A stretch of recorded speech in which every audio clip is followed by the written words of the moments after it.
Good morning.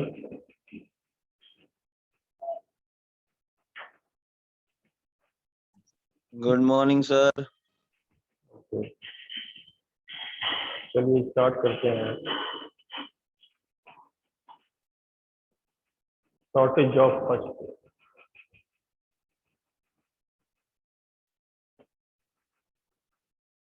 ये बहुत ही important algorithm है।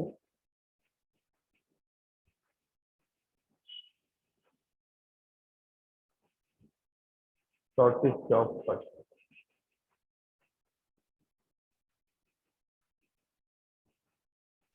क्या नाम है सर?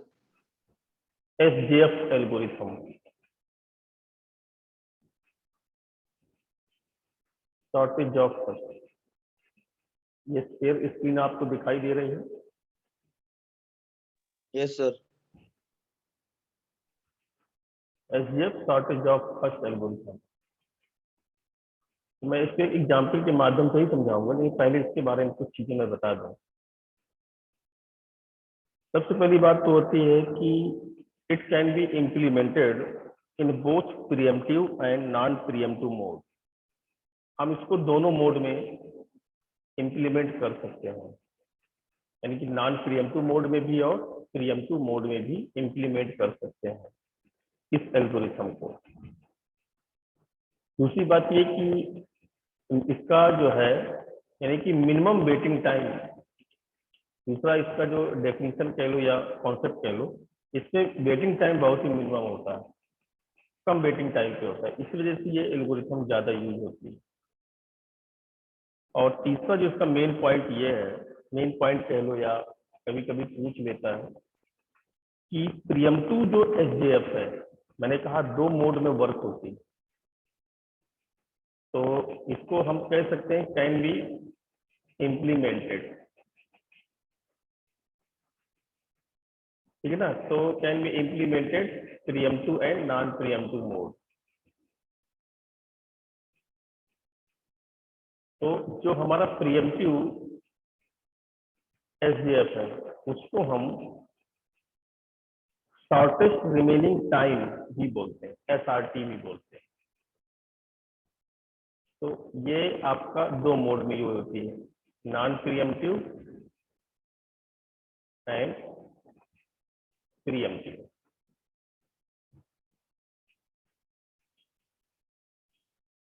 दोनों मोड में ये यूज होती है। और दूसरा है प्रीएम्प्टिव।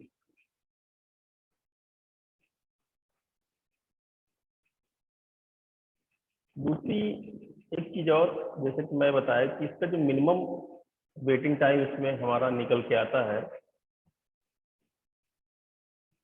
और मिनिमम वेटिंग टाइम होने की वजह से ये बहुत ही पॉपुलर एल्गोरिथम है शॉर्टेज ऑफ फर्स्ट। इससे क्वेश्चंस काफी बनते हैं, दोनों मोड में वर्क होती है, नॉन प्रीएम्प्टिव मोड भी और प्रीएम्प्टिव मोड भी। Minimum waiting time and pre-emptive SDF is also known shortest remaining time. यानी हम इसको जो है, इसको यानी कि इसको हम एसआरटी भी कहेंगे, जो प्रीएम्प्टिव एसडीएफ है उसको हम एसआरटी भी बोलते हैं, इसलिए कंफ्यूज नहीं होना है। एग्जाम्पल लेके चलते हैं।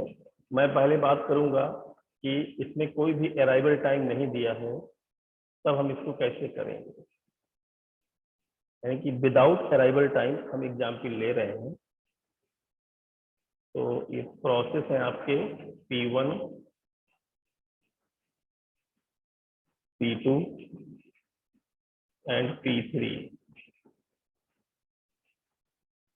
P4,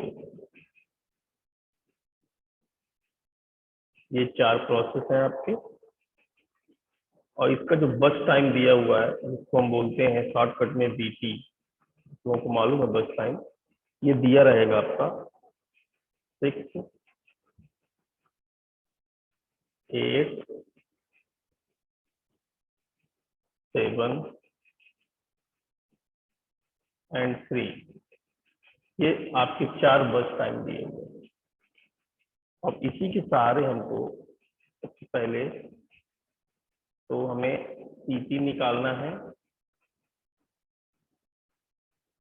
फिर CAT निकालना है एंड WT भी निकालना है एंड रिस्पॉन्स टाइम भी निकालना है। ये सारी चीजें हमको निकालनी है। तो हम गैंट चार्ट की मदद करें, यहाँ पे गैंट चार्ट के सहारे हम इसको यूज करें। कैसे करेंगे? हमें गैंट चार्ट बनाना होगा, बिना गैंट चार्ट के आप चीजें नहीं निकाल सकते हैं। ये बात ध्यान दीजिएगा, गैंट चार्ट आपका गलत नहीं होना चाहिए। अगर गैंट चार्ट गलत हो गया, एक तो वर्किंग बताता है गैंट चार्ट, वो वर्किंग आपकी गलत नहीं होनी चाहिए। तो सबसे पहले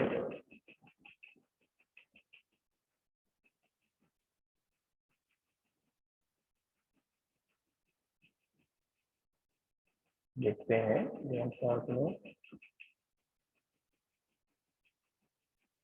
देखिए, आप गौर से देखिए, इसमें अराइवल टाइम नहीं दिया। अराइवल टाइम का क्वेश्चन अलग बनेगा। तो अगर अराइवल टाइम नहीं दिया है तो हम सबको 0 कंसीडर कर सकते हैं, याद रखिएगा इस बात को। तो सबसे पहले अगर गौर से देखें तो सभी में शॉर्टेज ऑफ फर्स्ट का मतलब ये है, ये चारों प्रोसेस हैं। इन चारों प्रोसेस में सबसे कम एग्जीक्यूशन टाइम किसका है, यानी कि बस टाइम किसका है, ये पहले नंबर पे आएगा, यानी कि जिसको हम बोलते हैं क्या, 3। फिर 2 नंबर पे देखिए आएगा, इसके बाद ये आपका शेड्यूल होगा। फिर 3 नंबर पे देखिए ये शेड्यूल होगा, आप समझ रहे होंगे। और 4 नंबर पे आपका ये शेड्यूल होगा, यानी कि पहले आपका P4 शेड्यूल होगा, तो ये P4 का एग्जीक्यूशन टाइम कम है। P4 आपका लग गया, ये 0 से 3 सेकेंड, यानी कि 3 सेकेंड बाद ये टर्मिनेट हो जाएगा प्रोसेस। इसके बाद P4 के बाद हम देखते हैं आपका P1 आता है। तो P1 आपका ऑटोमेटिकली शेड्यूल हो जाएगा अकॉर्डिंग दिस एल्गोरिथम। तो ये आपका 3 + 6 यानी कितना हो जाएगा, 9। ये 9 हो गया। ये प्रोसेस भी टर्मिनेट हो जाएगा 9 सेकेंड के बाद। इसके बाद P2 सॉरी P3 शेड्यूल होगा आपका।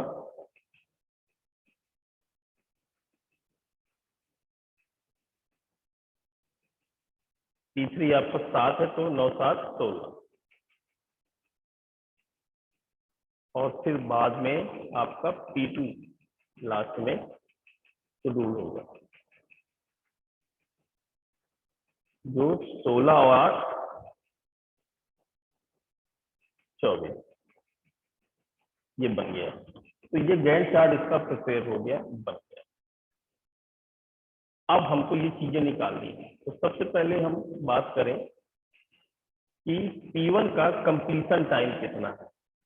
ये 9 है, तो 9 इसका कंप्लीशन टाइम हो गया।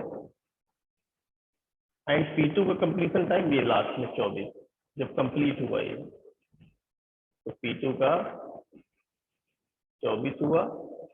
और P3 का कंप्लीशन टाइम 16 हुआ। एंड P4 का कंप्लीशन टाइम 3 हुआ।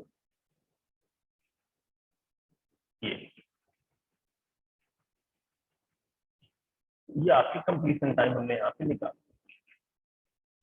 अब हमको चाहिए टर्न अराउंड टाइम। तो टर्न अराउंड टाइम के लिए हमें 2 चीजों की जरूरत पड़ती है, आपको मालूम है।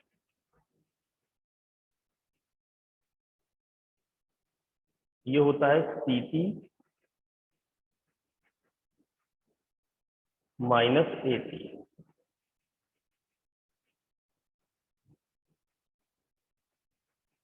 तो CT यानी कि कंप्लीशन टाइम P1 का 9 है, AT 0 है। तो ऑब्वियसली ये सब कॉपी हो जाएंगे, यहाँ पे 24 आएगा, ये 16 आएगा, 0 में घटा देना सबको, एंड ये 3 आएगा। तो ये टर्नअराउंड टाइम भी आपका निकल आएगा। अब बात करते हैं वेटिंग टाइम। वेटिंग टाइम कैसे आएगा? तो अगर P1 का वेटिंग टाइम यहां से हम देखें, वेटिंग टाइम, तो आई थिंक P1 ने 3 सेकंड तक वेट किया। आप देखिएगा उसको, 3 सेकंड तक वेट किया, और P3 ने 9 सेकंड तक वेट किया, और P2 ने 16 यानी 16 सेकंड तक वेट किया। P4 ने कोई वेट नहीं किया, तो इसका कंप्लीशन टाइम है वो क्या रहेगा, सॉरी वेटिंग टाइम 0। सबका अलग अलग वेटिंग टाइम 0। तो इस वेटिंग टाइम की क्या डिफिनीशन है? Waiting time turn around time.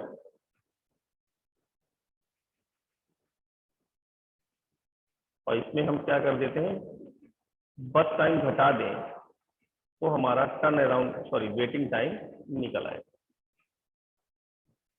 तो ये टर्न अराउंड P1 का है, और BT कितना है, 6 है। तो 9 - 6 कितना आया, 3।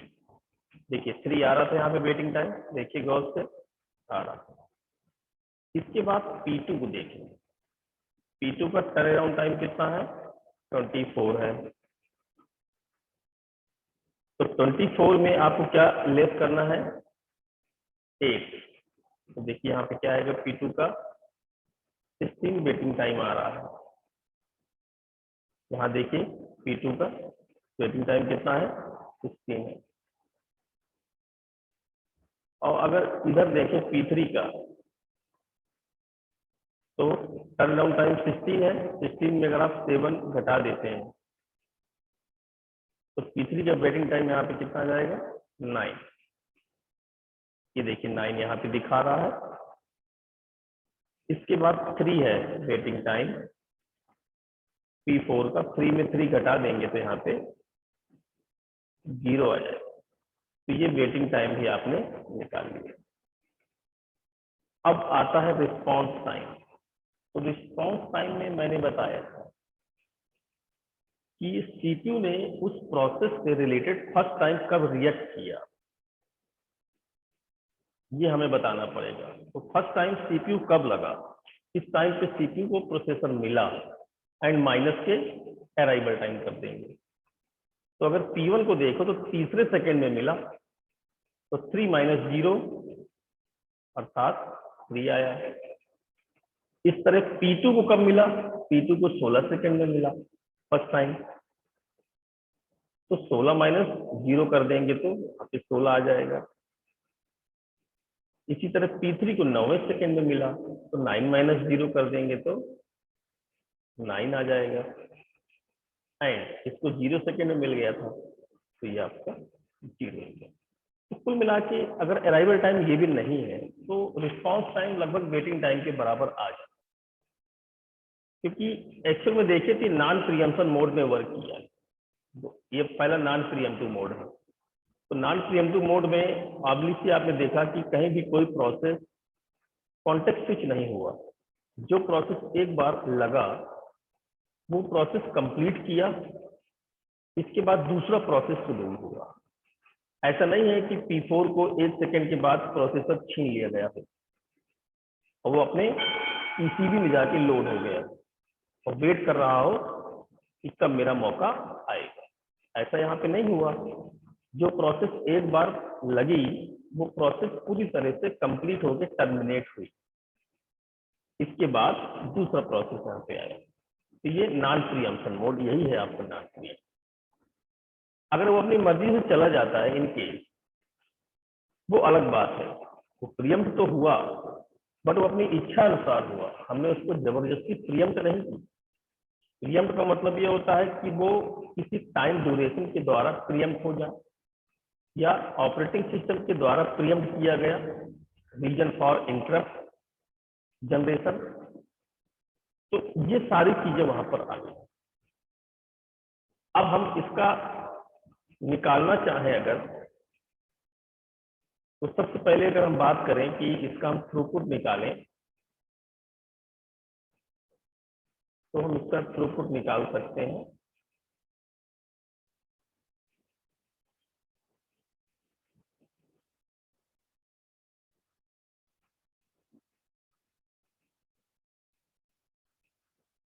हम इसका थ्रूपुट निकालेंगे।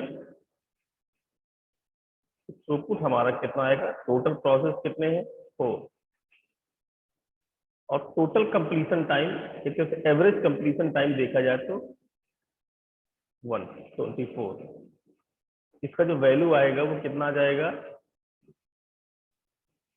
1/6। ये थ्रूपुट निकला। आप इसको माइनस में निकाल सकते हैं आप 6 का भाग देके। इसी तरह हमको निकालना है एवरेज टर्न अराउंड टाइम। इसको हम टोटल करें और इसको हम टोटल करें, तो 9 + 24 33 + 3 36 + 10 46 and 6 52। तो एवरेज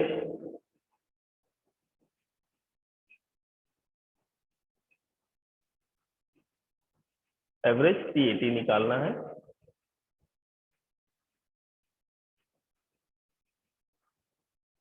तो ये कितना आएगा, 52/4 कर देंगे, तो ये कितना जाएगा 13। और यदि हम एवरेज वेटिंग टाइम निकालना चाहें,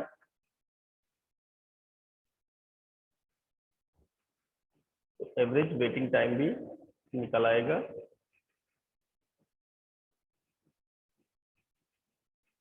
इसको टोटल कर लें, तो 16 3 19 19 9 28। तो 28 आएगा यहाँ पे।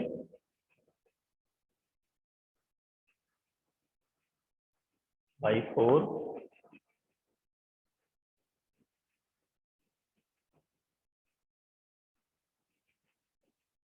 तो ये कितना आया 7। देखिए 7 मिली सेकेंड या माइक्रो सेकेंड जो भी है, ये आपका एवरेज वेटिंग टाइम आ गया। तो इस तरह हम shortage of first without arrival time हमने यहाँ पे सॉल्व कर लिया। ऐसे ही क्वेश्चंस आते हैं, ऐसे क्वेश्चंस आप देख सकते हैं, इन्हीं क्वेश्चन के आधार पे आप कर सकते हैं। अभी तक कोई प्रॉब्लम हो तो आप मुझसे पूछें भाई। हेलो अभय तिवारी, सर नो प्रॉब्लम। फिर भी एक बार देख लीजिए, और कुछ में कोई दिमाग में चल रहा हो तो बताइए।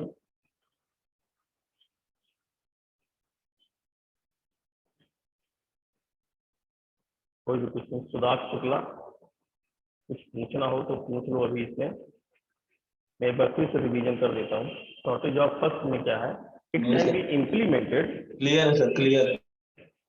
हाँ okay, in both pre-emptive and non pre-emptive mode. दोनों को हम pre-emptive and non pre-emptive mode में इंप्लीमेंट कर सकते हैं। It has minimum waiting time and pre-emptive shortage of first is also known as a shortest remaining time, यानी हम इसको SRT भी बोलते हैं, जो प्रीएम्प्टिव SDF एल्गोरिथम, इसको हम SRT एल्गोरिथम भी कहते हैं। और जो आपका शॉर्टेज ऑफ फर्स्ट है वो तो आप देख ही रहे हो, दोनों मोड में इसको इंप्लीमेंट कर सकते हैं, नॉन प्रीएम्प्टिव और प्रीएम्प्टिव। इससे पहले जो एल्गोरिथम थी यानी कि FCFS, उसको हम प्रीएम्प्टिव मोड में नहीं कर सकते थे, वो सिर्फ नॉन प्रीएम्प्टिव मोड की एल्गोरिथम थी। वो अलग बात है कि अराइवल टाइम भी दिया है और नहीं दिया है, दोनों सूरत में हमने वहां पे इसके सवाल किए। ठीक है, और एक चीज और हम बता दें, इसमें हमने जैसे लगाया, किया, सॉल्व किया, तो कॉन्टेक्स्ट स्विच हम नहीं कर रहे हैं प्रोसेसर से, क्योंकि क्योंकि प्रोसेस एक बार में जब लग जाता है एग्जीक्यूशन में तो टर्मिनेट होकर बाहर चला जाता है, काम खत्म हो जाता है उसका। यानी किसी भी प्रोसेस को अपना पीसीबी जनरेट करने की आवश्यकता नहीं, जब अपने पीसीबी में एक भी बार नहीं किया इस मोड में। और जब हम एसआरटी करेंगे, यानी कि एसडीएफ को हम नॉन प्रियम्पशन मोड में जब हम हल करेंगे, तो बार बार प्रोसेस कॉन्टेक्स्ट स्विच हो सकता है अकॉर्डिंग टू एग्जीक्यूशन टाइम। इसमें आपका क्राइटेरिया होता है शॉर्टेज ऑफ फर्स्ट में। इसका जो क्राइटेरिया बनता है वो बनता है एग्जीक्यूशन टाइम, यानी जिसको हम बोलते हैं बस टाइम। बस टाइम को हम एग्जीक्यूशन टाइम भी बोलते हैं, ईटी भी कह सकते हैं, जैसे कि आपने देखा। ओके, तो आई होप कि आपको समझ में आ गया होगा। ये बहुत ही सिंपल सा एग्जाम्पल था, और कल हम एसआरटी एसडीएफ करेंगे। इसमें देखिएगा, इसमें बहुत मजा आती है सवाल लगाने में। तो बड़ा कॉन्सेप्ट क्लियर करना पड़ता है, बहुत दिमाग लगाना पड़ता है, जरा सी गलती में उसमें गलत हो जाता है। ओके, कुछ और आपको समझ में आ गया होगा तो कंफर्मेशन दें तो हाँ समझ में आ गया तो मैं क्लास क्विट Yes, करूंगा। sir. क्लियर हो गया? Yes sir. अब है पक्का? यस सर, हो गया क्लियर। अगर क्वेश्चन दिए जाएंगे तो कर लोगे?